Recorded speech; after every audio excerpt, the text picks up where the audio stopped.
Paul grew up loving sport, a fit young man.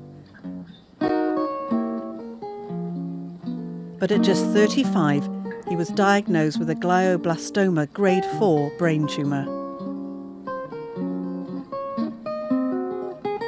David Sandeman, consultant surgeon at Frenchay Hospital, saved Paul's life to give him 18 months with his young family, time in which Paul and Tina realised the desperate need for support beyond clinical care. Together they pledged that no one should have to face such a diagnosis without support for themselves and their loved ones.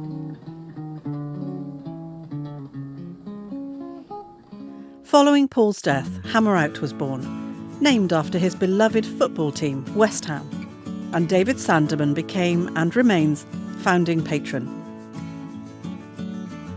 The charity's work was pioneering in connecting people.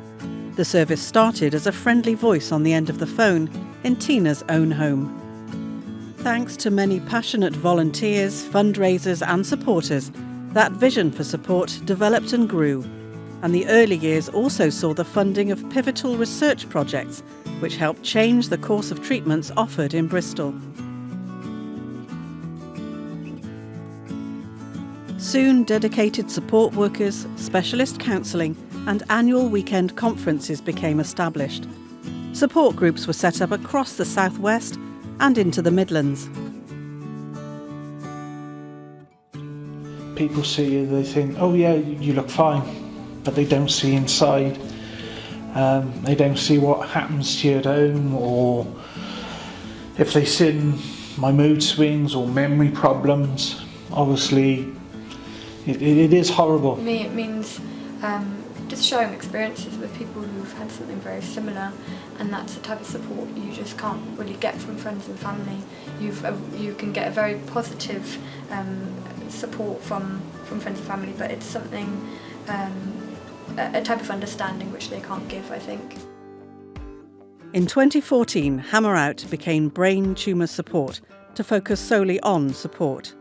The services and team expanded with the backing of Macmillan.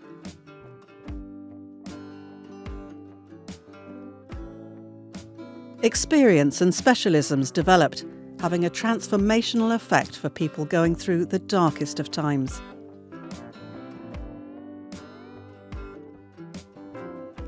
By 2018, support groups reached 17 locations, from Truro to Manchester.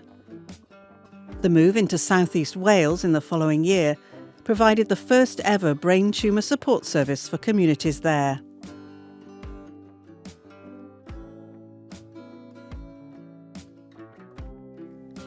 The COVID-19 pandemic might have broken all those years of work if it hadn't been for the commitment shown by so many champions of the charity.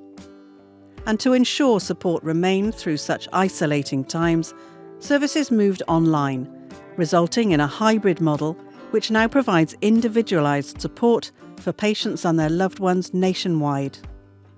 The service that started in a spare room has now supported over 10,000 families across the UK. Frenchay, where Paul was treated, moved to a new and developed neurocentre at Southmead Hospital, Bristol, and is now a Tessa Jowell Centre of Excellence. It's partnering with Brain Tumour Support on the Early Intervention Pilot, which aims to transform the availability and effectiveness of support for the future. A very fitting tribute to Paul's legacy. The power of my dad and the resiliency of my mum has created a legacy, one which demonstrates the power of working together, the power of connection, and of supporting each other. I thank everyone who has contributed towards this legacy over the last 20 years, whether that's been through volunteering your time or contributing your resources. And I especially thank every single person who is here tonight, who has helped to further that legacy, which is continuing to transform lives every single day.